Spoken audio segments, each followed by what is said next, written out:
This college football playoff picks edition of the Sports Gambling Podcast is brought to you by Underdog Fantasy. Sign up with promo code SGPN to score up to $1,000 in bonus cash. We're also brought to you by Rebet, a new sportsbook available in 45 states. Download Rebet in your app store and use promo code SGPN for a 100% deposit match up to $100. We're also brought to you by Rhythm, the leader in data-driven picks and props. Get your 7-day free trial today by going to sportsgamblingpodcast.com/RITHMM.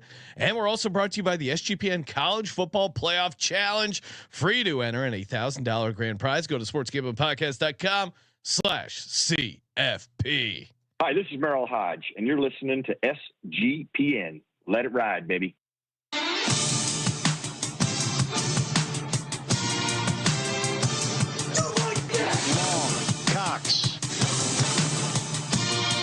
He's one of those guys who will get penetration.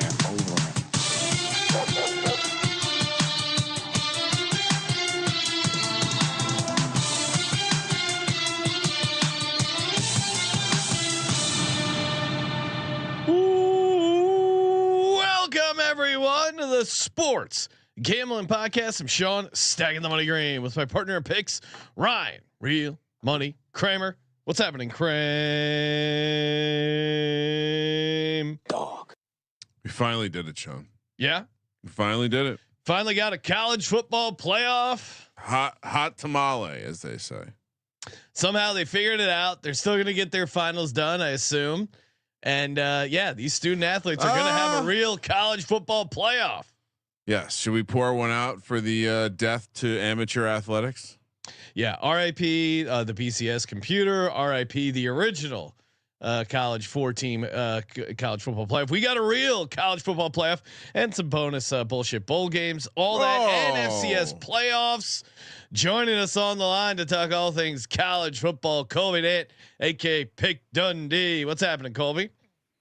I would say the FCS has a real playoff, or D2 or D3, not the 12-team invitational. And I think it might be a fitting time. They got 12 teams. How can you call it an invitational? You got to have more auto bids every conference, but just like the FCS.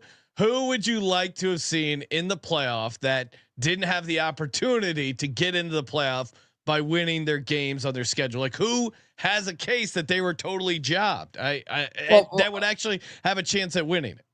I think anyone could win this year, but I will say like every conference winner should be in the playoffs. I mean, we just saw, not to cross over sports, you just saw Vermont win in soccer. They weren't even ranked. They weren't even selected. They won the national championship. Disgusting act. Wow. You know what? I said to Kramer in the office, I go, "Oh, Noah must be running the TCE account because it's tweeting about soccer." No, that was And Noah. Yeah. Oh, okay. But you're authorizing soccer talk on the college experience. No, my point is that if you put in, like, they have a real field where if you win your, any playoff that has, to me, like the FCS or D2, D3, if you win your conference, you're in the playoffs no matter what. So Army should have been in no matter what. You know what I mean? Every other conference champ, Marshall should have been in. I'm fine with this argument.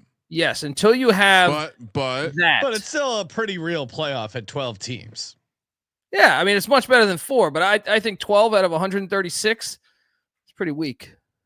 Yeah, but then you get to the point where it's like, where the problem is, Colby, these people get drunk with power, right? 68 teams all of a sudden isn't enough for college basketball. Then we're going to have 86. Then we're going to have hundreds of teams to the top 10%. And that about sounds right to me. The top 10% should be in the college football playoff. No, because there's just too much corruption still. There's too much, like Texas beat nobody. They got the 5 seed. You know what I mean? Like there's too much corruption still at stake. You have to cast a bigger net. It has to be, if you want to avoid corruption and schedule manipulation, then I think you have to go to 24 or 32. Yeah, that's fine. But it's still, as far as the world that we are living in, it worked out pretty well this year. Yeah, no, I mean, a bunch of good teams in. There's no one who is there for me as a college football fan, as a gambler. There's no one that didn't make the college football playoff I mean, I would have liked to seen Army in, but I What don't think about they BYU? deserved. I don't. Yeah, I'm fine with them not being in. You can make a case that it's entertaining, but they didn't.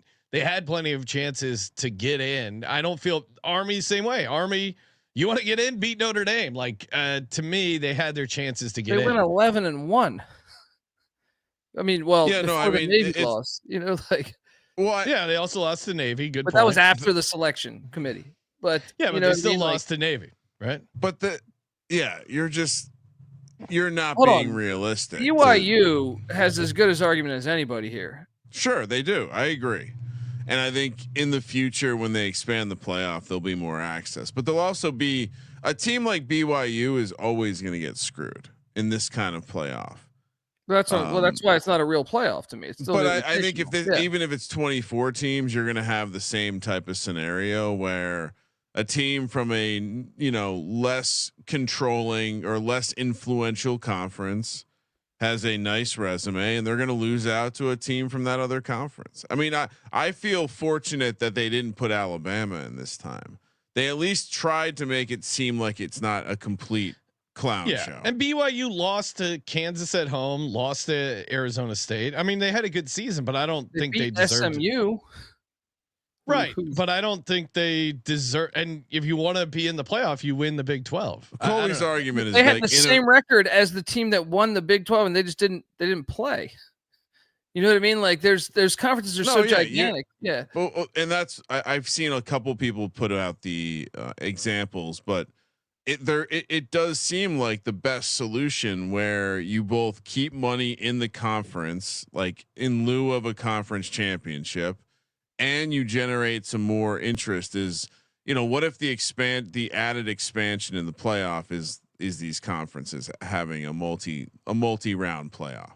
Yeah, that would be kind of cool, like a Final Four. Okay, and those count as play-in games. That would be fun, especially for the conferences like the Big 12, where they used to have divisions, but then I don't know. They instead of a 4-team tiebreaker, you have 4 teams that play games. What if we did this at the end of the season? We had more of our best teams play each other. Yeah. For a single elimination chance. That being said, to win a championship, BYU Colorado is going to be a fun bowl game, and probably could have been either a play-in game or whatever. And maybe we make another suggestion. Hey, NIL money or Saudi money or whoever, we're seeing it in basketball. Guess what? College football you didn't make the college football playoff. Come over here and play in the Frisco, Texas $1 million shootout. Winning team gets $1 million. I hope that doesn't happen. But what do you think the NIT is, Colby? Look, just give me a big college football playoff. But don't. Yeah, but all I'm saying is I think we're going to get rid of all these stupid fucking bowl games in lieu of second tier tournaments. Every other sport in the world has the idea of like a gold cup, a silver cup, a bronze cup. Why not have that in college football? Who cares? It's more football games. A, the coaches will love it. B, tournaments sell. I mean, that's why they do these dumbass, like the midseason college basketball. They can sell that as a TV product. So yeah, I absolutely think they need to make the NIT of college football. Speaking of, what do you got, Colby? No. I was saying you could. I'd be more. Football is always a win, even if these opt outs and stuff like that. But yeah, D. Bettis, he says you don't hear the Big Ten complaining. Are you kidding me? You guys have been complaining your whole existence. All right, you guys still are you guys going to play the season, or is COVID still an issue for you guys? Big Ten people have completely forgotten how they behaved during COVID. Yeah, Big Ten is the ultimate bitch in all of this. You know what I mean? Well, and then they just randomly named. That was the year they just decided to name Ohio State the champion, right? Yeah, they changed the rules. So let's just phone this in here. They're the ultimate bitch. Hey, speaking of FCS playoffs, we were talking last week. If you watched the show. Tuned in. Colby was riffing about Gio Lopez, of course, which kind of sounds like a car. And wouldn't you know, the South Alabama quarterback Gio Lopez responds saying, "Don't know if this is a shot at me, but it's funny as hell." And we were joking around about driving a Gio Lopez, and he responded. Colby said, "Not at all, brother. Been repping you all year. certified baller. Keep it up. So shout out to you, Gio Lopez. Maybe he's checking in. And Gio made the he made the underdog entry as well. Unfortunately, he didn't play, so that graded out as a push, and we did end up cashing. So nice work all around, Colby. Yeah, for those who don't remember, they changed the Big Ten changed the eligibility rule. Yeah. For dude, saying the Big Ten aren't bitches is about. I would say if you had to describe one conference in all of college football, and that includes all 4 divisions. Yeah, Ivy would be up there, but I think the Big Ten would take the cake. No, yeah, Big Ten definitely. I mean, the SEC, you can call them names. Bitches isn't the name you would use. Yeah. All right. Hey, speaking of college football playoff, our first annual college football playoff challenge. That's right. Giving away $1,000 just to hook the listeners up. Picking some games, every college football playoff game, side and total. sportsgameonthepodcast.com/CFP. sportsgameonthepodcast.com/CFP. They're going to be crowning a real national championship with a playoff. And we're going to be crowning a champ at picking sides and totals. All I see in the chat and the comments, I can outpick any one of you guys. Put your money where your mouth is. And you don't even have to put your money where your mouth is. It's free. sportsgameonthepodcast.com/CFP. sportsgameonthepodcast.com/CFP. If you beat me, Sean, I haven't done this in a while, but if you beat me in this contest, I will throw in one lucky person who beats me. If you beat me, you're in a raffle for an autographed draft day 2 poster. Okay. There it is. Wow, that's gonna move the needle. There it is. No puzzles, there right? It is. You know what? I'll throw it. That person also can get a puzzle or a mouse pad with my face on it. Fun aside. I did in fact purchase the oversized like gamer mouse pad that has my face on it for my daughter. Did not like a fan. Did not like it. I don't want to look at you all the time, Dad. No. So I come in my room and shut the door. All right, let's talk college football playoffs. All right, and bowl games. And FCS. So just a little breakdown here. I assume Colby has gotten time situated since his move. And this is in chronological order. Times and locations, because we've had some issues with the college basketball. Oh my God. I mean, forget locations. I'll be happy if this is in chronological order. And yeah, like you mentioned, it's a mix of bowl games, playoff games, and FCS playoff games. So we'll make sure to announce very loudly. First up, we have the Scooters Coffee Frisco Bowl. Oh no. What? No, just the entire name. Scooters. Oh, you didn't think I was going to be coming with the full fucking names of these things? They're excellent. Being played at Toyota Stadium in beautiful Frisco, Texas. We've got Memphis. We've got West Virginia. Vibes are incredibly high for the West Virginia program. Even as someone who loves to hate West Virginia as a former rival. And when I was at Virginia Tech, West Virginia, Virginia Tech, one of the main rivals, not UVA because they never did a goddamn thing. Vibes are high, and I'm happy Rich Rod's back. West Virginia's laying 4.5 here. Minus 195 on the money line, plus 165 for Memphis. 56.5 is the total. Yeah, I don't know. This is usually the bit is Colby tells us how there's a million opt-outs and we decide which team is more prepared. And honestly, before we get to the first game, we've had a full team opt out. That was pretty great. Shout out to Marshall for reenacting. Come on. I mean, you can't. they have to. You can't put out a movie, We Are Marshall, inspiring everyone for your love of playing football, and then opt out as a fucking program. Hold some tryouts. Colby, who was that IUPUI that was holding open tryouts? Yes. You're telling me there are 53 young red-blooded Americans that know how to get down to 3-point stance? Field a damn team. That is embarrassing. What's crazy is why accept it then, and then, but they actually don't even have nearly the most. Like, there's many other schools with way more players in the portal than them playing in bowl games. So can I ask a question? So they actually accepted the bid, and then and then they did the math. True bitch. I don't understand why. The math, like, you can still play with that many guys in the portal. Like, you still have a big ass roster. So yeah, I didn't dig too deep on the story, but that's cowardly. Are they like without any coaches? They had no chaperones. That's probably what happened. Is they have unrealistic expectations. They did this with Doc Holliday a few years ago when they fired him after like having a great 3 or 4 year stretch. And they didn't fire him; they just didn't re-up him. And the same happened here with Charles Huff, who beat Notre Dame at Notre Dame 2 years ago, and then wins the Sun Belt this year. They have very unrealistic expectations, and then they're surprised. I mean, they should have known if you're going to do this that you're not going to have most of your coaching staff there. So figure it out. Why accept it then? And then because what you did there was a true bitch move, because not only that, like, other teams would have been willing to play, but then by waiting, the amount of time they waited, winter break came and the teams departed. Had the teams known, they would still be practicing and the football team would stay there. But that's why, fuck them. Fair enough. All right. I mean, so full, at least a full season fade on Marshall. Yeah, if not longer. Marshall not playing, but Memphis, West Virginia, Colby. Oh, back to the game. Colby ready to fire off some. I mean, no one's playing, I assume, right? West Virginia's got a lot of guys in the portal. They also their head coach is gone. He got fired.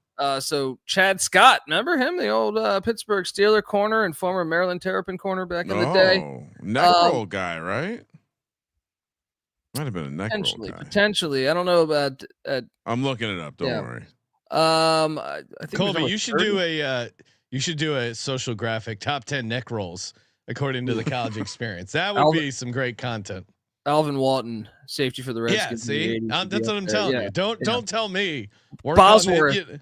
While you're locking your weekly Canva hours, make sure get a even a top 5 is fine. Just I want to see a neck roll graphic come out of there. So what are we doing? I mean, that would be a big assignment though, because I got to go pretty deep on that one. But I'm taking Memphis here. You look at this, their staff is intact, their team is mostly intact. They have some guys in the portal and some guys, but I feel like just the fact their staff is there. It's Seth Hennigan's final game. I think that's the play. West Virginia, as much as they're motivated, I just don't know. I think the whole roster is like, are we even going to be in Rich Rod's plans? So, it's a very unique system that he runs, Yeah, no, the fact that there's so much hype around this Rich Rod thing, I think it's tough to get excited for this bowl game. So I'm going to take Memphis plus 4.5. I don't understand why West Virginia's favored. So Chad Scott is the running backs coach. Why is it they always promote the running backs coach to the head coach? Because he'll take a nice little paycheck. It's one of these ones where like he probably won't be part of the staff next year, but he probably knows the play calls. Honestly, it could be as simple as that. My thought is that the running back coach has to do the least, and so they're like, "Yeah, why don't you get the team together?" He's probably a rah guy. I don't know.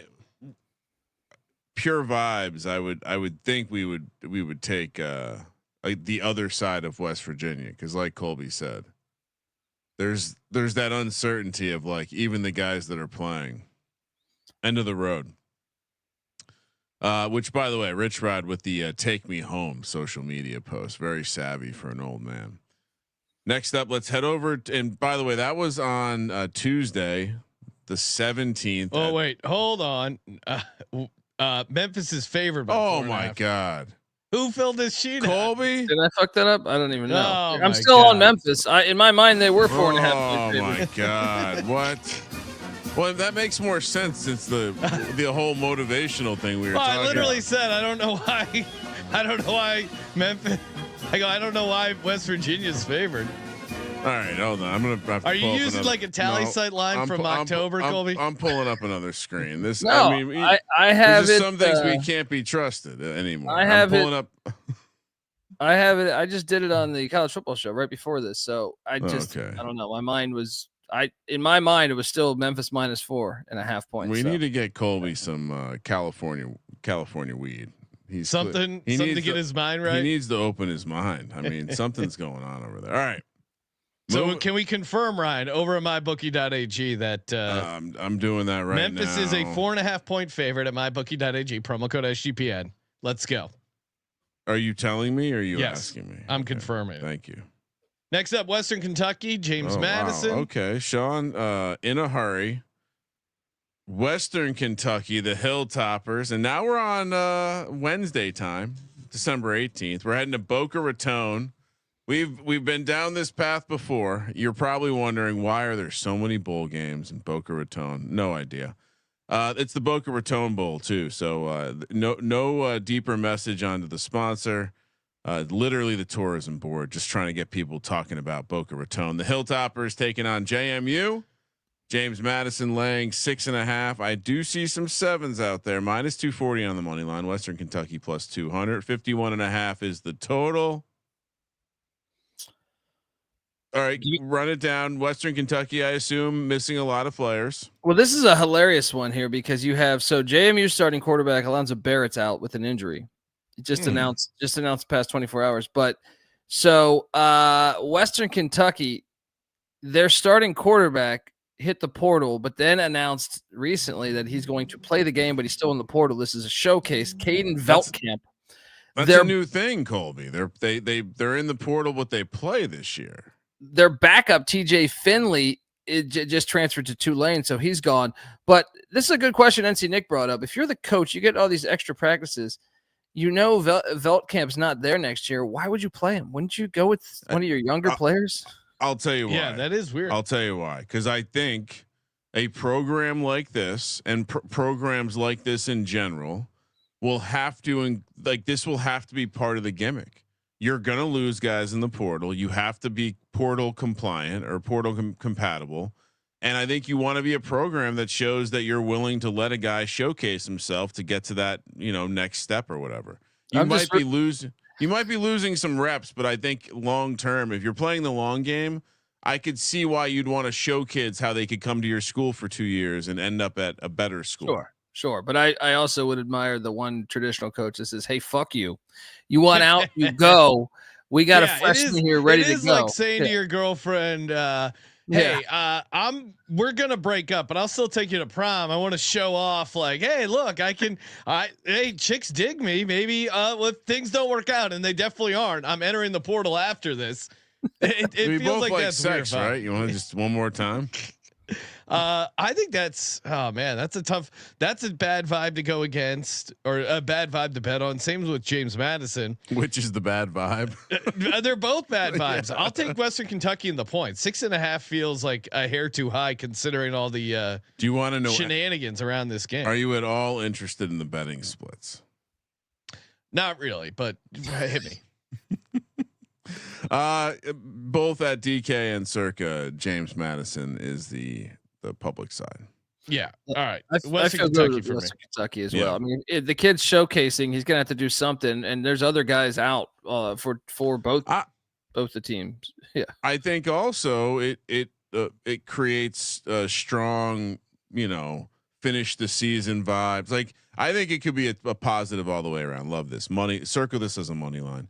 Another game on Wednesday, 6 p.m. here on the West Coast. This one is actually in Los Angeles, Sean, down at SoFi. So we could go to it. 9 p.m. on the East Coast, 6 p.m. local time on ESPN, by the way. Art of Sport LA Bowl.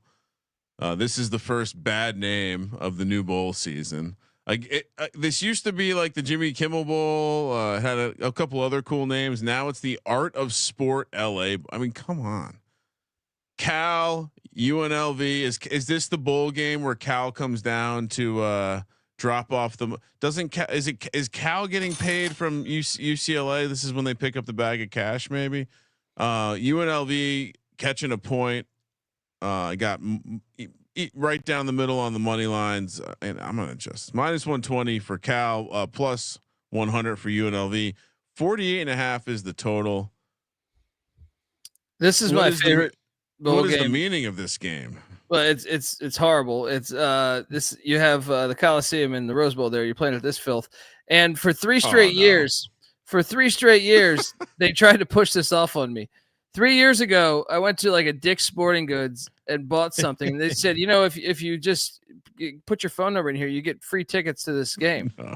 And I go, no, I'm okay. I don't want to go to that game, right? And then, the second year, I had a friend who had tickets. Says, you want? And I go, no, I'm okay. And then last year they hit us up. Remember the Bet Detective? They hit us up saying, you guys want to go to this for free? I know you guys cover it. And I go, no, I'm okay. Hard pass. Dome bowl game. Can I get the breaking news? Actually, sure. we might. All right, Sean. I'm going to ask you. I think you can get this with one guess. Who is the host, the official host of the LA Bowl? Jimmy Kimmel.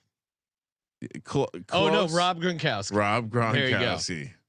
Right, my autographed Gronk ball right behind me. Gronk with a wrestling belt. They're promoting the bowl with a wrestling belt. Come on. All right, I'm in. What are we doing here, Colby? I kind of like this UNLV team. Feels like there would probably be somewhat of a little crowd with UNLV. I could see UNLV being motivated. This would be this bowl win I think would matter to those kids. You could make a decent case for Cal though. What are you doing? Yeah, I mean, you got UNLV who doesn't have Barry Odom, their head coach. They also their best player, Ricky White, who's not only a very good wide, like their best offensive weapon. He also has blocked, I think, 3 or 4 punts for them this year. He opted out. And then on Cal's side of things, Mendoza hits the portal after crying. When Cal came back from down 17 in the fourth to beat Stanford. He was a super emotional guy. Yeah, I love Cal. I just love this program. And then like 2 weeks later, he's like, you guess what? I'm in the portal. Guess what? Highest bidder, grab me. Yeah, I mean, look, he's not playing, but I do like at least Cal's coaching staff is intact. Wait, is Cal's backup quarterback also hurt? Chandler Rogers. Yeah, did he get hurt? I do think he got hurt, but I don't know. I don't know his status on that though. He might still. So we play. could be talking about some quarterback that hasn't taken a rep all season. That's why these bowl games are insane because it'll be some freshman transfer that no one had heard of, and then they'll randomly rip the game up. So UNLV. Well, I'm going UNLV. If it's the third string, he actually played a lot last year in the MAC. CJ Harris. Yeah. Oh no. I'm on Cal, but I don't.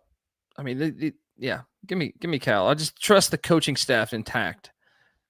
I'm going to UNLV. No, coaching staff or player. These local kids. Someone's getting a taste. Give me Cal. They have decent limits on these bowl games. Someone's getting a taste. Give me Cal. Someone's getting a taste. They're gonna get up for this. Next up, we're heading down to Nolens for Georgia Southern and Sam Houston State in the R&L Carriers New Orleans Bowl.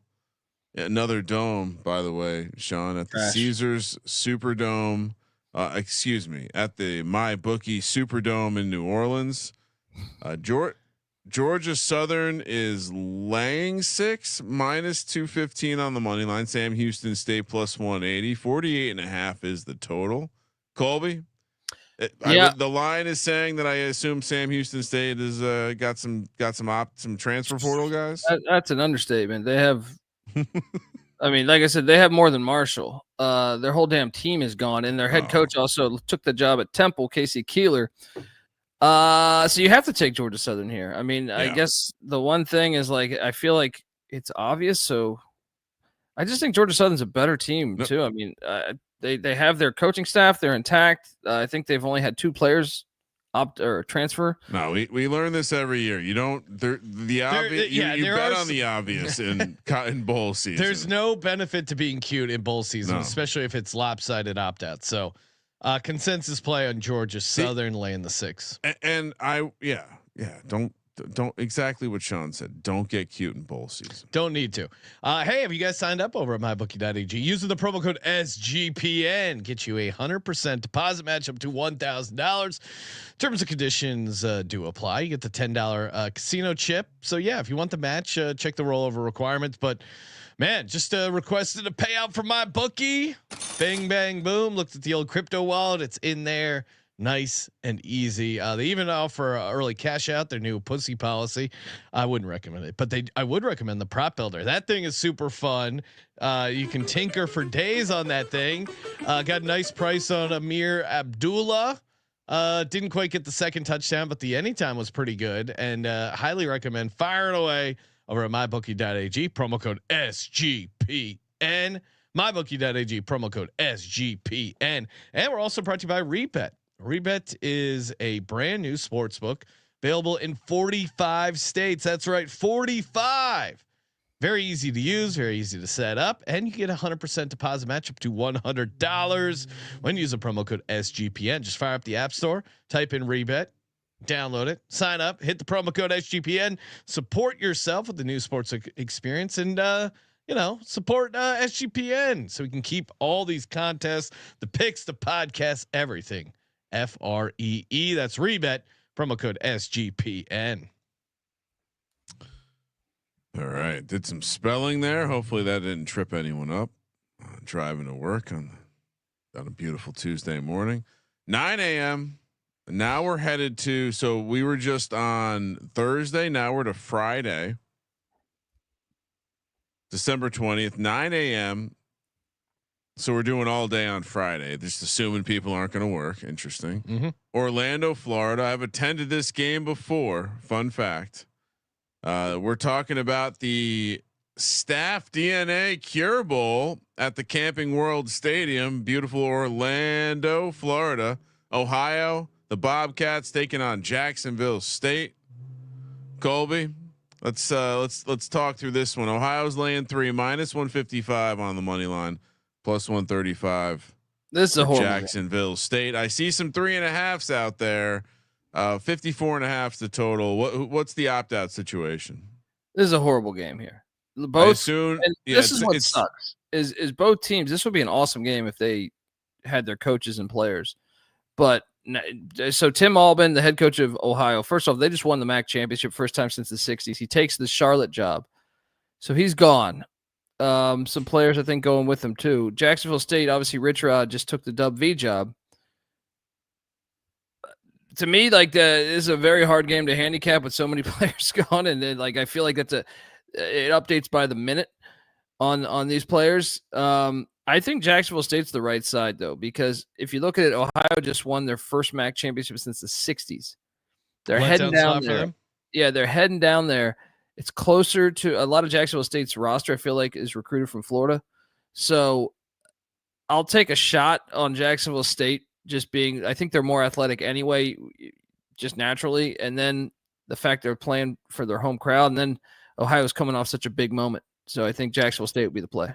Is Rich Rod 100% not coaching in this game? Yes. Yeah, that's all I need to hear.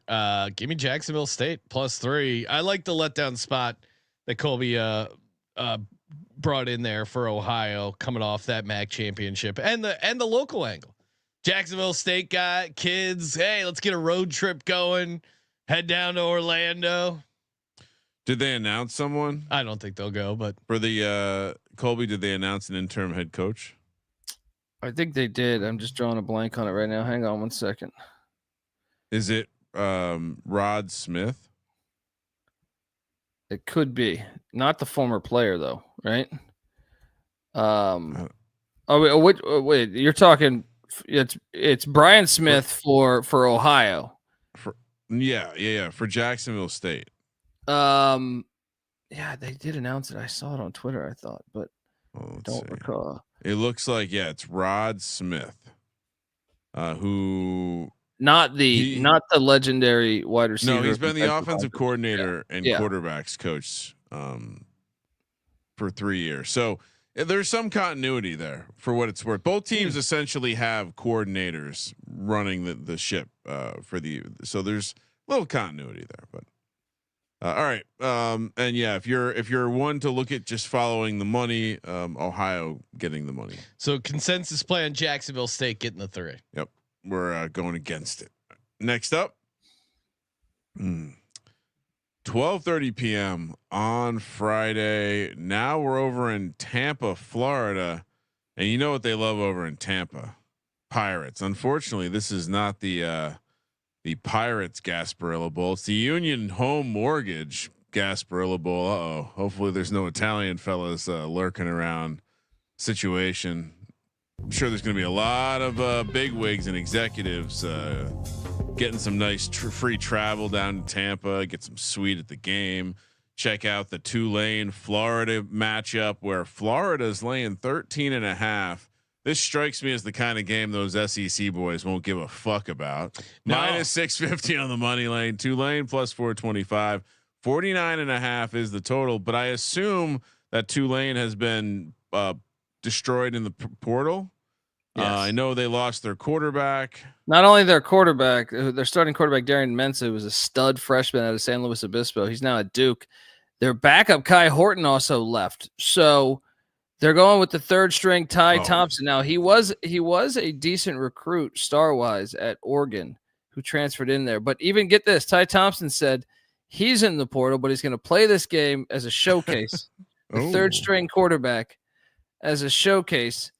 I think you got to go Gators here. I feel like playing quarterback for the Gators. Lagway. Okay, Lagway. Yeah, all right, yeah, yes.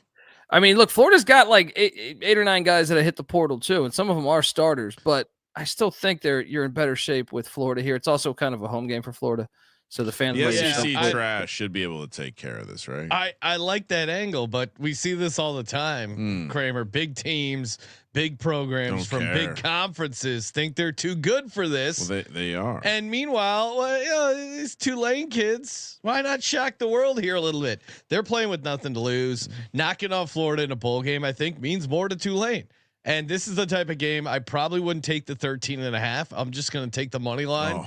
But for these picking purposes, Tulane, I'll take the 13.5. But I'm telling you, when I actually bet this, I'm going to take the Tulane money line. A little dart throw on that versus laying 13.5. I don't see it. I'm laying it with Colby. All right. SEC athletes against a maybe quarterback with Florida having their quarterback. It seems easy. Again, we're not getting cute. All right. First, you're saving that for the playoff games.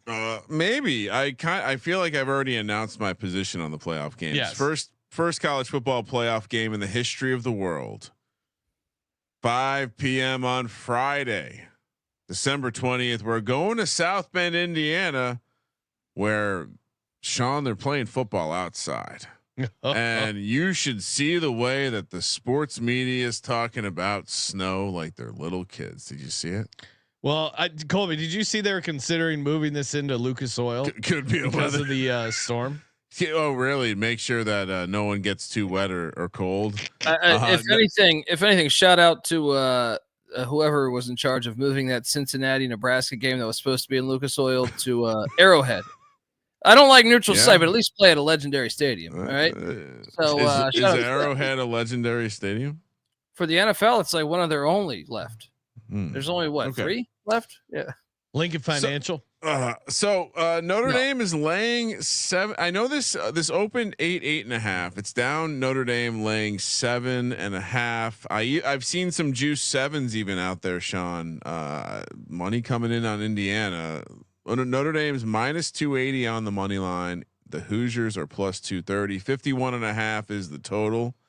It does seem something I've learned over the past week or so since this matchup was announced is that a lot of like actual Indiana basketball fans are actually Notre Dame football fans because Indiana's not usually a football school. Football team you can really root for. They're in this interesting pickle, which that is one sort of pickle. I wonder what side of the fence they'll be on.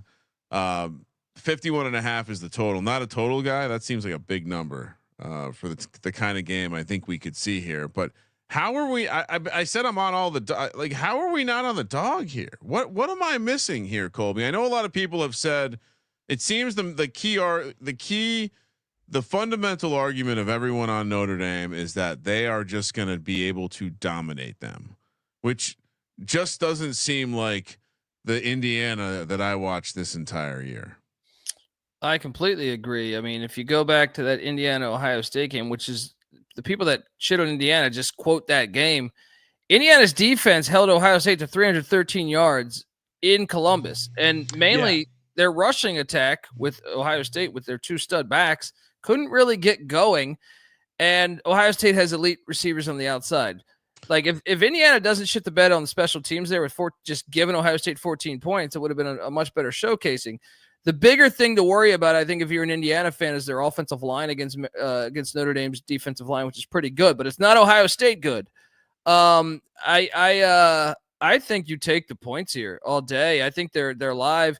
You know, Notre Dame's coaching edge in my eyes. Huge coaching edge. And Notre Dame's receivers don't scare you on the outside. If anything, I know we talked Underdog Fantasy on the basketball show, and Mitchell Evans, the tight end, is an angle I think is a huge edge for Notre Dame against the safeties and linebackers for Indiana. But Indiana's got the number one rush defense in college football. Now that, yes, the stats are a bit skewed there. It's kind of like Tennessee being a top 10 defense. They played nobody. So I don't know that they're that elite, but I do think they're elite enough, especially knowing that Notre Dame doesn't have the skill position players at the wide receiver spot to me. And then you add in the weather. And then how about this angle? Riley Leonard, quarterback for Notre Dame, is from Alabama. He's played at Duke for the past 3 years. Meanwhile, Curtis Rourke, super experienced grad transfer quarterback who's played with the Ohio Bobcats for the past 4 years, also from Canada. So played high school ball in British Columbia. So you're sitting there saying who's more equipped to play in the conditions? I'd say it's Curtis Rourke, and these are the breaks. So I will give me like Indiana working in the nicknames, Colby. I like it. Give me Indiana. I think they're live. I think this is anyone's game. Do you want to know the weather at No, and it sounds like we might be getting some snow, right? Or at least certainly cold football, good hitting weather, as I was always taught. The chance of snow is relatively low, but it's gonna be sub 30. It's gonna be cold. Where are you getting this intel? What do you mean? Because I'm on weather.com and it says 50% chance of snow, 15 mile an hour winds, and 21 degrees. 21 degrees. I would say, I would say the chance that there's like a snow coating the field is relatively low, but that would be sick. Who do you think the snow would help? Which team? I actually think it's going to help Notre Dame more, maybe. Yeah, it'll be interesting. I think that when you have elements, the more well coached team will. Yeah, I think in general weather helps the underdog. And I think having the extra time to prepare helps a better coach here as well. I'm with Colby. Like, Ohio State obviously took it to Indiana. Maybe if they don't have those special teams wonders, I don't think they win outright, but I think they get the cover. And I think I think the pressure is on Notre Dame here. This is as much as there's the home field advantage. There's going to be a lot of Indiana fans here. This is in Indiana. I know, like what Ryan was talking about, Notre Dame certainly will have the crowd, but this is all the pressures on Notre Dame, right? So Indiana's coming in. This is a house money season. This is a house money game. They could lose by 60 points and Kurt Cignetti would still be seen as having an amazing season. I think the fact that they are playing with that house money allows them to play fast and loose, where Notre Dame might turtle up a little bit, as you've seen them do in big games when it's like, shit, we're Notre Dame. We're supposed to destroy Indiana. I think that creates a lot of pressure that you don't need in a game like this. Give me Indiana the points all day. Kramer, you're on Indiana the points, correct? 100%. I'd also, I think, why is this not like a 4.5? Like the spread just seems off. Yeah, I guess that's the only thing that's scary to me. Is Indiana a public dog, Ryan?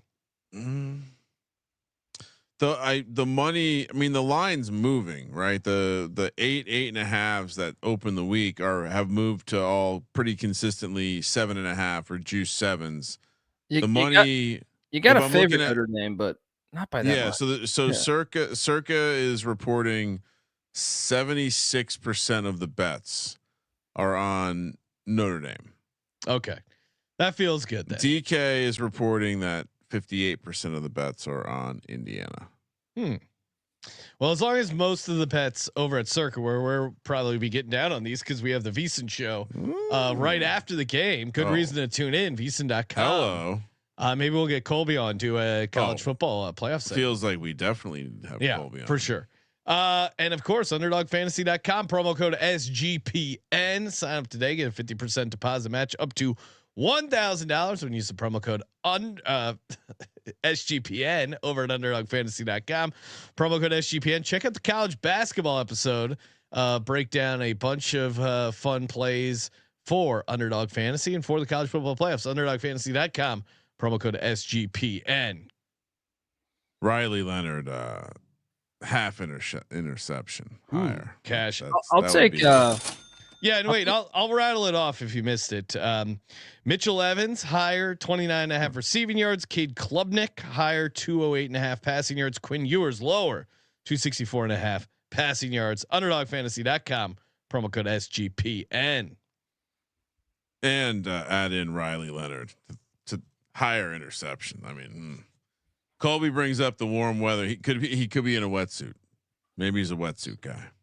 Very always fit the wetsuit guy. He has played there for the year. And now we're shifting gears from real college football playoff to the FCS copy of a college football playoff. Interesting for them to be doing a college football playoff in the same year that the FBS figured it out. 9 a.m.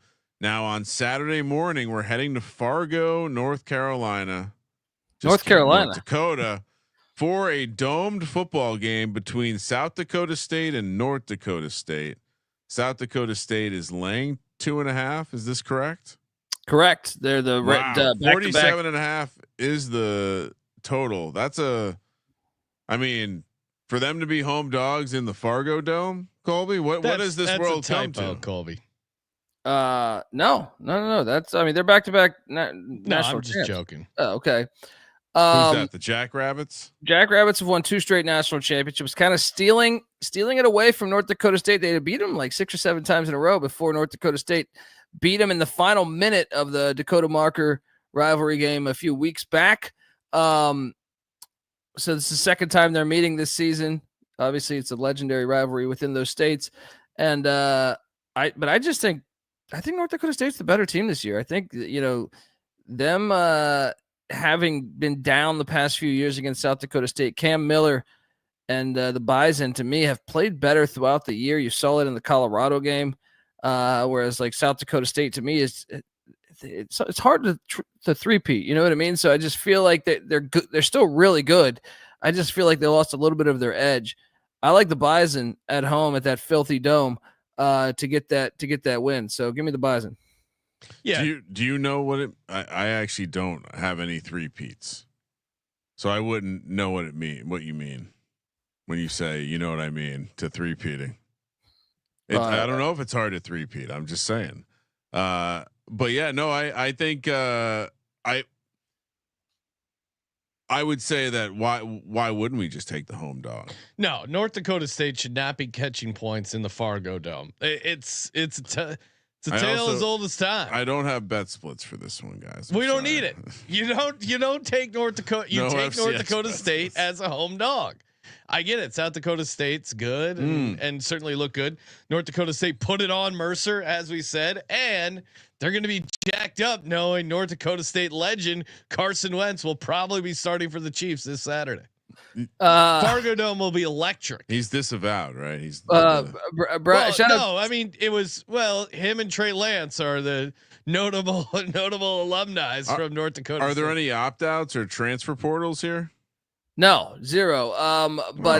Look, Brian Sanders says, why are the FCS playoffs always Dakota and Montana teams? That's because they elect to stay in the FCS. Years ago, it was James Madison. Delaware's leaving this year.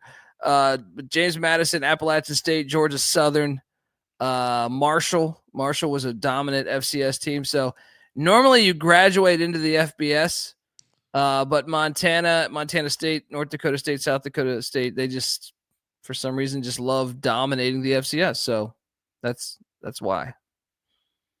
Kind of losers. I mean, they're scared to come up and play big boy football. That's the real answer. No offense to those schools, but that's the answer. Because if they wanted to come up, they would have come up. Boise's another one. Boise's another one that jumped up. Look at them now, right? Yeah, Colby's been saying that the Dakotas should both come up. Yeah, join the Mountain West. Wasn't there rumors about that, Colby? Yeah, there was, but I don't think it's happening because I think they're going to grab Northern Illinois now and UTEP. But Northern Illinois and the Mountain West is gross. It is. But no, I mean, look, even if you follow FCS, like they spend way more money than a lot of the other FCS programs. So of course they're the dominant programs. It's you're going to see it early and often. That's why you see them come up and immediately. So everyone on North Dakota State getting the points. That's a little scary, but yep. All right, playoff game number 2 happening at the exact same time as the FCS playoffs. Wait, let's talk about this. FCS is on ABC, nationally televised. Yeah. Penn State SMU on TNT. Hilarious. What? The Yes. college football playoff really fucked up here. Colby's FCS on to something. with the win. FCS How with their win. Fuck this up. Well, not only that, Sean. Guess what else is happening on Saturday this week? NFL football. Yeah. At 10 a.m. So this is gonna be crazy. Yeah, they're I don't know how the playoffs screwed this up. I'm actually shocked. SMU Penn State in-state college, certainly one where you can point to a warm weather team going to a very cold place. But one of those teams is also coached by James Franklin, who has a tendency to screw it up. -8.5 for Penn State and James Franklin, -320 on the money line. SMU +260, 53.5 is the total. I mean, why are we not like talk me out of the dog, Colby? I think this is the hardest playoff game to cap. Really? Not for me. The logic is like SMU Dallas is just not cold like State College. Yeah, no, it's just not. So I mean, like you're gonna have they run a variation of the air raid. Lashley does. I mean, they run a little bit more than the traditional air raid, but it's still the air raid. And I always wonder in 18 degrees, will that work? And when you look at Franklin and Penn State, they're always first off, they lost their backup quarterback. You see the story. Their backup quarterback, who plays in a lot of their packages. Where'd he go? They're running QB. Yeah. Well, he was in a tough spot because if Penn State keeps winning, then the portal closes before the national championship. This game, this shit is so fucked up. Like, how do they not figure it out? The portal opens when the season's over. If teams are playing in the playoffs, the season's not over. Here's the problem, though. How do they fuck this up? Because they miss out then. What do you mean they miss out? Then you're penalizing kids on playoff teams. How so? Because everyone else is hitting the portal because it opens up already. No. The portal doesn't open until the season's done. The season is not done. I think you're talking about for each team. Yeah. The problem is not done until the playoffs are done. Why does it have to open before the playoffs are done? Because they're students still, and that's the stupid part is that if they just made about these studies. If they just made them employees, which for some reason they just don't want to do, they would never have to run into this problem. But because they're under, it'd be like if you had free agency start like week 15 in the NFL. Yeah, no, they have to figure this out. It's insane. A problem. That being said, it's insane to take a cold ass to fade a cold ass weather team like Penn State against SMU. Now James Franklin can mess up some big games, but as a favorite of this size, this is the sweet spot for James Franklin. I think they're going to be prepared. They've had a couple weeks now to prepare for this SMU team, a warm weather, thin blooded team. I mean, you saw SMU. What was one of the games they had trouble with up in Reno? Elevation, the elements. This is when you look to fade this SMU team. Now, will Penn State have trouble if they run into, later on in the playoffs? Yeah, certainly. I think it'll be interesting. Them playing in a dome like they did against Oregon. If they have to play Arizona State, that's interesting. So you saying this might be a look at spot? No, I was thinking the same thing. No. I think Penn State. This is what keeps James Franklin employed. He loves covering the spread against inferior opponents. SMU's an inferior opponent. Penn State rolls. Yes. I'll take SMU, and I think my number. logic is just the mobile quarterback. You look at what Penn State's played; they haven't really played any mobile quarterbacks, with the exception of Dylan Gabriel, and even with that, he plays like a pussy. So Jennings, the quarterback of SMU, is a stud, man, and I think he can pose some problems for Penn State. And under the radar, SMU's had a pretty good run defense, so you're basically going to need Drew Aller to beat you in the air, which I think could be a little tricky. Add in potential, there's still a chance for snow here too, right? Isn't there? That'll help the team from Dallas. What are you talking about? Come on. Well, I just feel like, to me, Drew Aller's good for a mistake or two, keep you in the game. Like I said, this is out of the 4 playoff games, this is the one the environment's going to be least. Crazy. Yeah, crazy. This is the one I trust least, because I really don't. I could also see a scenario where Penn State blows them out, but I think SMU can do enough offensively to keep them in this game, just like the Clemson game. Even if they're down big, I think they're never really all the way down with Jennings at the QB spot. He showed that he's shown that repeatedly throughout the season. Yeah, it looks like the weather report is similar to the South Bend one, in that there definitely is a chance that we see snow. It does not seem like the snow will be super impactful, like stick to the field or anything. But yeah, we've been talking about how it's wide open all year, and we're getting these massive point spreads. This is a really good SMU team. This is a crazy point spread. All of these points, I've bet all of them already. It's crazy. All right, let's. You're taking crazy pills over there, especially with Penn State. You can't lay a big number with Penn State. Yeah, you can. I get it. You're but you can't. You're a fanboy. I get it. I'm telling you, they're. It's it. troubling when they're a dog. That's when you got to be scared of them. All right, let's downshift as we go back into the FCS. Bozeman, Montana, where South Dakota comes to town to take on the Montana State. On ABC. Grizzlies. Wait, so both FCS games are on ABC? I love it. Let's go. Oh, Colby, this is the victory lap that you needed to take this week. 56.5 is the total. Is that not a big total? What's the weather in Bozeman? I was about to say, let's do a quick check on that, because 56.5. Are you kidding me? Woo! Really? It's gonna be sunny. It's actually gonna be. It looks like a beautiful day in Bozeman. Looks like it's gonna be 46 and sunny at kickoff. Huh. Either way, I'm taking. That's surprising. I would bet the house that it would be a lot colder. I'm gonna lay the point. Montana State's a factory right now. Yeah, I faded them last week. Yeah, they're a machine. I don't know. There were people telling you that. That's those pussy willows from Idaho and coming out of their Kimmy Dome are going to come up here and mess with the Bobcats. I don't know what those people were thinking. Montana State all day. Keep it coming. Beautiful day. High of 48, low of 32 at night, Colby, and winds look to be under 10 miles an hour out of the southwest. Montana State was just kind of imposed their will. Like, they even messed around, had some mistakes early, and just got right late. So I think this is a good spot for Montana State again. They're. I mean, I would maybe look to play them in the futures market.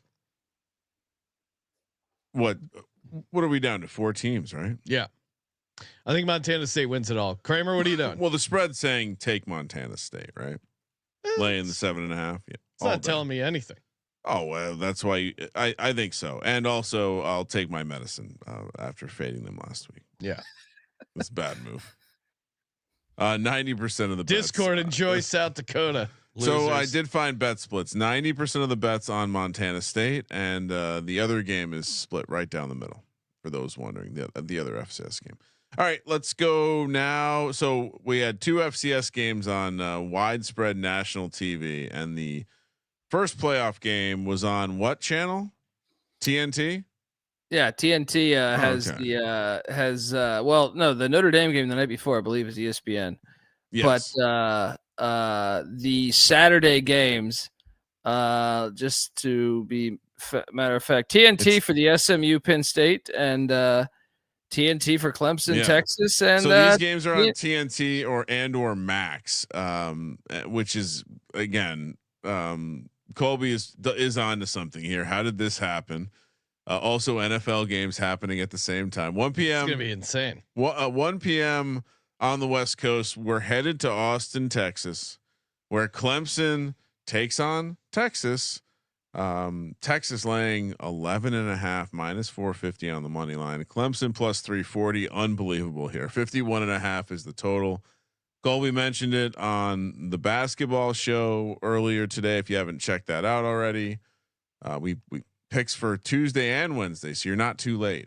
But Clemson's quarterback is literally from Austin. It just seems like that's going to mean something. This is a classic underdog Dabo spot.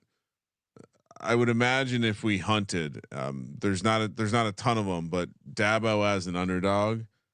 Dabo is a double-digit underdog, Ryan. It's not only that he's an underdog, but 11.5. I was trying to think number. The scenarios where he and his Clemson program even would have been catching that kind of number over the past couple years. I know they did some home and homes with Georgia in there, but even then Georgia wasn't, they were probably better than Georgia during a lot of those matchups. It's probably been a very, very long time. This just seems like, and it's Sark. Are we kidding me? It's Quinn Ewers. Are you kidding me? So let's Quinn Ewers' last game for Texas. Yeah, he looked.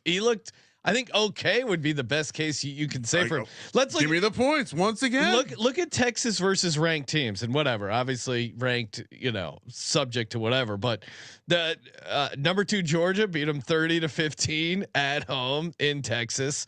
Let's see. What are their? And then Georgia beat them again, 22-10. Or sorry, 22-19. Like they haven't. What's their best win over Vanderbilt in Nashville? They won by 3 points. In fairness, I guess they beat up Florida. Clemson doesn't. I mean, you can kind of go through Clemson's schedule and. Well, they have the SMU win though. True. Yeah. Correct. But when they got Florida, when Texas got Florida was starting a walk-on transfer from Yale. It was like their third. No, I mean this strikes me as one of the games where, in hindsight, it will be obvious. Like, wow, of course Clemson was going to play this one tight.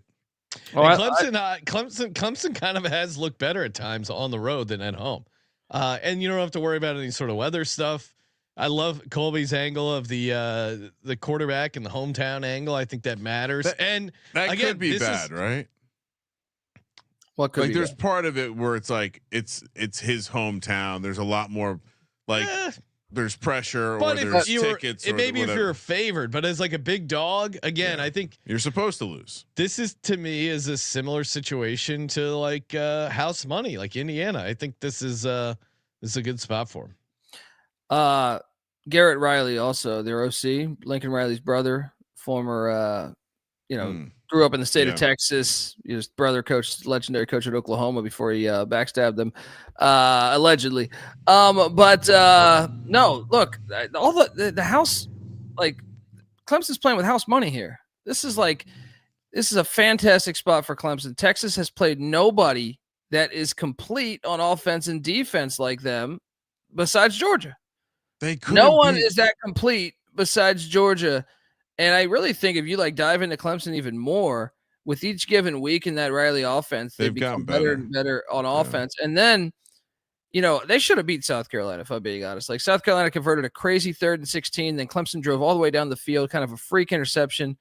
But you go back and really the Georgia game is really the only blunder for Clemson. That was in the season opener in Atlanta. And that was just 6-0 at halftime. It was really just a bad second half. If you take that away from it, I think Clemson is just a complete team that could really have the DNA to mess with them. And I just think the fact they're playing with house money, they shouldn't be there. They had this many losses, I I think it's a good spot for them. Dabo wants to be the first 3-loss national champion. They're using the portal now too. They brought in a wideout today. Wild. Another one. Circle the money line. So many juicy money. Let's go lines. Clemson. So many juicy money lines. All right. Next up, we got playoff game number 4, and this one reports 5. Well, first of all, 5 p.m. on Saturday. This is a standalone game. This is ABC. I think why the NFL played earlier, perhaps in cahoots with ESPN here. But Clemson, Tennessee, Ohio State. They picked this one as the big one for obvious reasons. It sounds like there could be as much of a quarter of the stadium taken over by Tennessee fans. It sounds like a number of different reasons why, but Tennessee will be well represented in this game. They're catching 7. Another number that it started a little bit bigger at 8 and came down, plus 230 on the money line. Ohio State minus 280, 47.5 is the total. I mean, like on one hand, I think, well, Michigan's not in the playoff and they could absolutely run the table, win a national championship. That would be pretty hilarious. On the other, their fans are so out on this guy. Everyone's publicly out on Ryan Day. I don't know how the locker room is going to be behind him. So I told you I'm on all the dogs. Yeah, I disagree here. I think this is, you gotta, I mean, when we dreamed of the college football playoff, these type of games were the ones we were highlighting. Colby would say these SEC teams going up north, playing college football playoff games in cold, hostile environments. And I think that's what you're going to get at Ohio State. I hear the angle of, maybe some of the guys out on Ryan Day, but Ryan Day is kind of like James Franklin. He has these Achilles heels, and it is Michigan. Obviously it's Michigan. They almost beat Oregon in Oregon. Now looking back on that, that's probably that was crazy. They went into Penn State, took care of Penn State, who I think is a good team. They did whoop up on Indiana. Yeah, they got some breaks there, but still, Indiana was a pretty good opponent, and they beat them by, 23 points. So I think they deserve some credit for that. Yeah, things could have been a little different if Indiana doesn't drop the punt and stuff like that. But to me, I think they deserve credit for it. And yeah, Ryan Day can't beat Michigan. We've learned that. He is great off a loss. So yeah, give me Ohio State at home covering the 7. Colby, I assume you're fading Ohio State. No, I love Ohio State here. This is there. We see. This is Colby knows what's up. Well, Tennessee is just, to me, they're not as good as what their record gives off. You look at the games. They're statistically in these like top 10, but that's just because they had like 700 yards against Kent State and Chattanooga. Look at them in the big matchups they've played in, or against good defenses, which Ohio State is certainly that. They go back to the Georgia game. They put up what? And I think Ohio State's defense is better than Georgia's, better than Oklahoma's. They were in the 319 yards of offense. It's not going to get you a win here on the road. And then you look at what Ohio State's done to the other offenses. Penn State, they held to like 216 yards, I think it was. Indiana was even less. It was 151 yards. I think is a nightmare spot, specifically for the Vols offensive line. I think Ohio State's defensive line is just really, really good. And the Vols offensive line has been tricky. They're not going to be able to run the ball and that's their game. They're going to have to pass the ball. And they just, to me, it's just a bad spot. I like laying the 7 here. I think this, if you're looking for the one that could be the blowout, I know the SMU one, Penn State's the low hanging fruit, but I think it could be this one here. I got this at like 24-6 or something like that. Smash! Vibes are bad here. Vibes are bad. And then I randomly, unrelated to the handicapping of the game, a video did cross my purview where the author of the video was suggesting that Ryan Day. So since Ryan Day showed up to Ohio State, they've not had a black starting quarterback. So the New York Giants program. Well, the Giants have recently had Tyrod. Actually, I don't know if you know. Wait, when he was OC though, right? He was OC. They did, right? CJ Stroud, probably is the answer to that question. Yeah, I was like, what are we? But CJ Stroud wasn't his. The video, the author of the video suggests that CJ Stroud was forced upon him and not one of his recruits. Not Justin Fields, no. Or I was about to say, it's like there's so Oh. many here, right? I'm just telling you what That's the a video. really I'm bad take. just passing along the video. Bad take. The take from the. I mean, video. I'm not one to defend Ohio State, but they've had a bunch of big name sounds like you're African American quarterbacks. Not Ryan Day though. That's the argument. It's a bad take. But well, I mean, do you have the facts? I don't think he was the head coach when they recruited CJ Stroud. Let's see.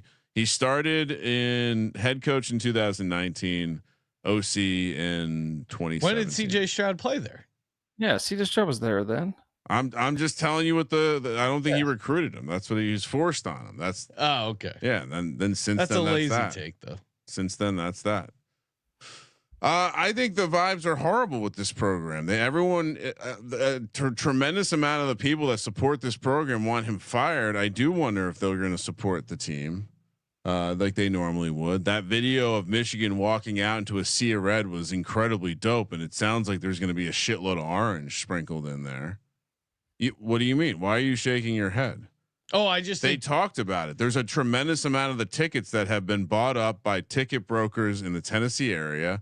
A tremendous amount of the tickets were bought up by Tennessee people because Ohio State's apparently their passcode for the fucking like early alumni ticket purchase was something stupid and easily figured out. And they're expecting a quarter of the stadium at least to be Tennessee fans. So I do think that has an impact. Give me the points. Okay. What? What do you mean? What? You're acting like that's not fact. What do you mean? All fact? The fact that the Tennessee is going to take over. They're going to have a lot of fans there. Yeah. Oh, sure. Yeah, but it's still going to be an Ohio State crowd. It'll be a raucous environment. But normally it's like a 95%. They have a sliver. Colby, right. I don't think Tennessee's fans are going to impact this game. Okay. That's my take. I think the lack of support for Ohio State will be a story. Colby, do you think? I mean, my brother-in-law goes to Ohio State. He seems pretty excited for the game. Okay. Kids on campus. Colby, what's your take? Do you think Ohio State's going to show up? Kids for on this game? campus can't afford these tickets, can they? Yeah, well, I know that Tennessee got a hold of some promo code or something and bought more than normal, but I don't have it as like a gigantic X factor. Yeah. Okay. Can't wait to be right. Next up, I mean, they can win the game, but I would be surprised if it's because will Ohio State have to move to a silent count?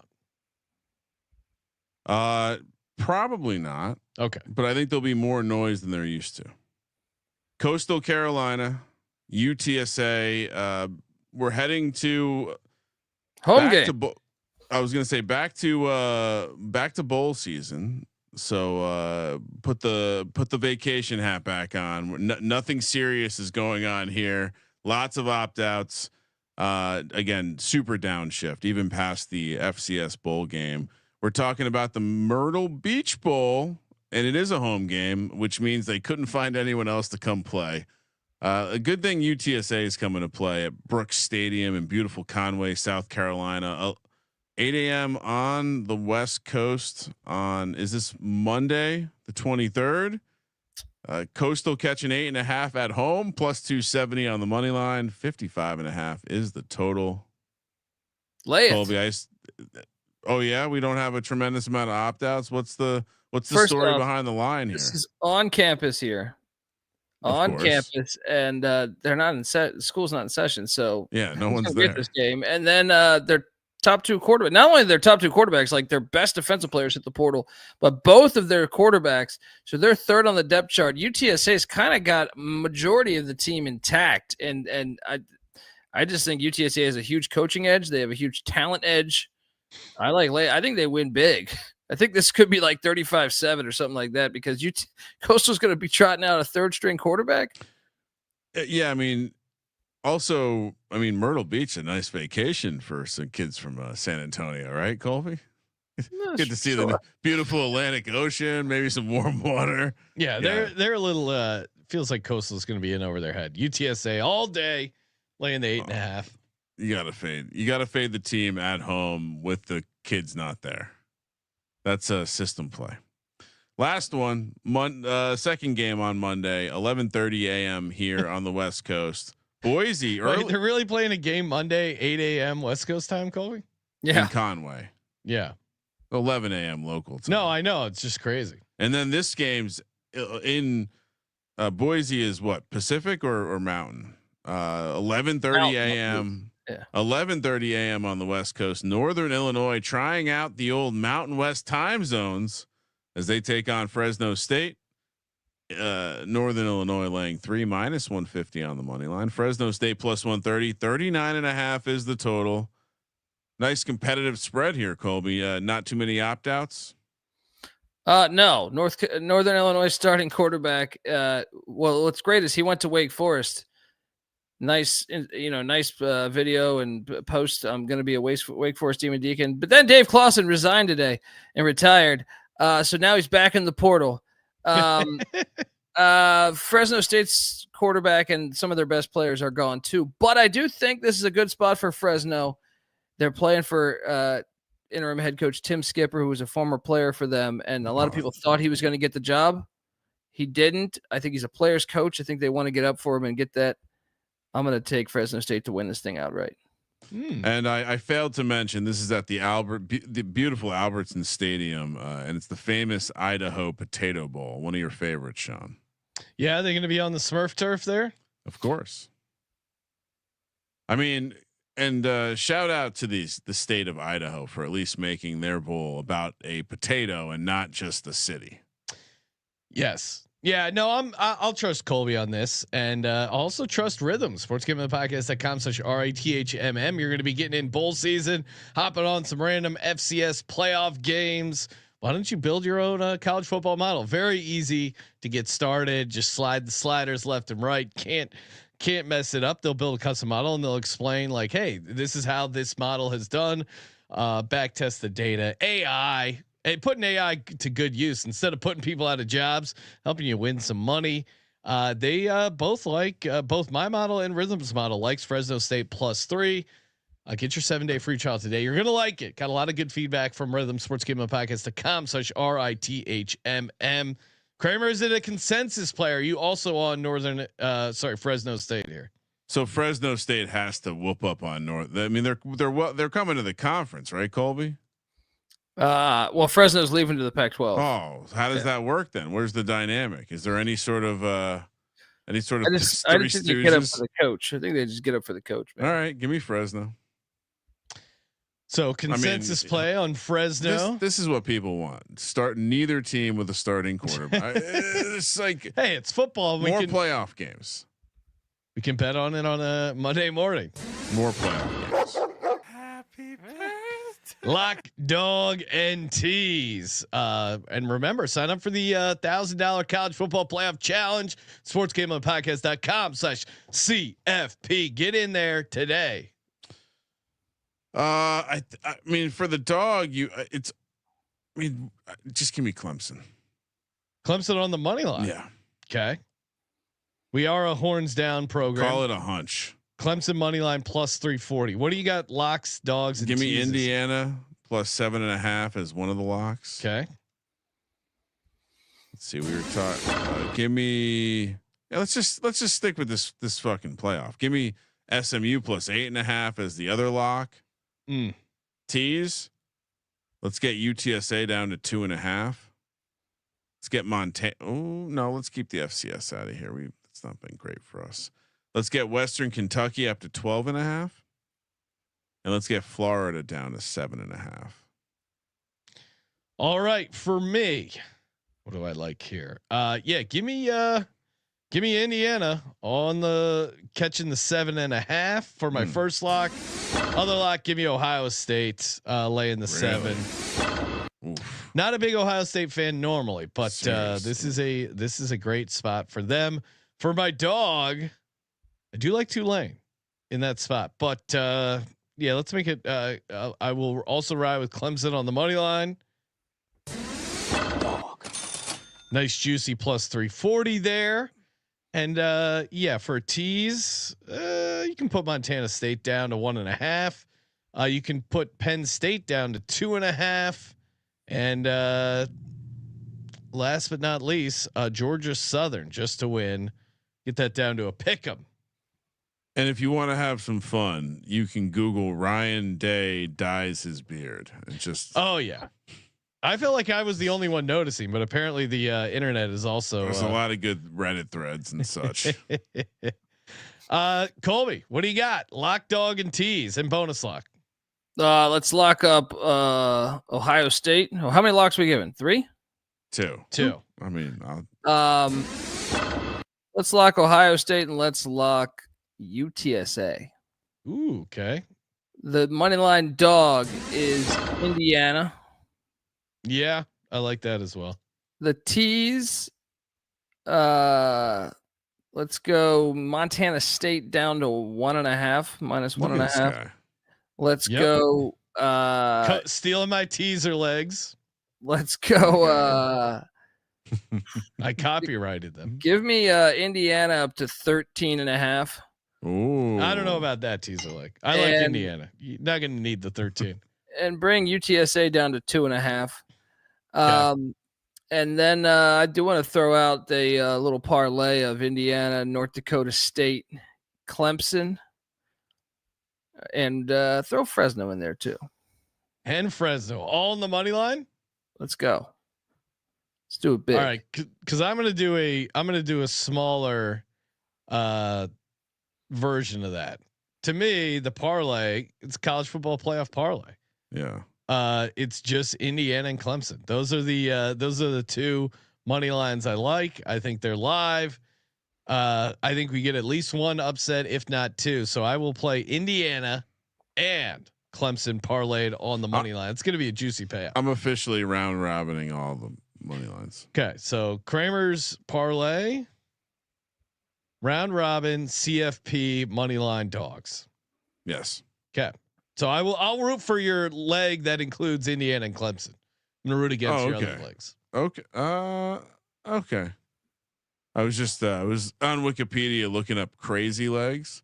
Okay, So I assume there was someone at some point in history named Crazy Legs. oh, And there was a definitely. dancer, Richard Rocksteady Cologne. Rocksteady crew. Yep, Right? yep, the Yeah. Rocksteady Yeah. crew. There are some pretty funny pictures of him, but I was just thinking it'd be funny instead of Crazy Legs, it's Teaser Legs. Yeah, he's a break dancer or whatever, hip hop dancer. He's just giving out Teaser Legs. All right, we did it. We did. I'm pulling up the. I got to get a price on this. So What do you mean? Oh, on the parlay? yeah, Guys, what's wrong? I got a jet. I'm on your other Oh, network. okay. Yeah. All right. What Well, do you sorry, mean? Colby's got to go. He's too cool for this. Oh, Check he's got Colby out on the college experience. Oh, I'm going to be putting in this parlay over at mybookie.ag, Indiana and Clemson on the money line. And yeah, mybookie.ag, promo code SGPN. Check out the college experience. all right, Colby. Later, And guys. of course, Let them know. Thank you for participating in the Sports Gambling Podcast. for the Sports Gambling Podcast, I'm Sean Stacking the Money Green. He's Ryan Amazing work, everyone. Kramer. Let it ride.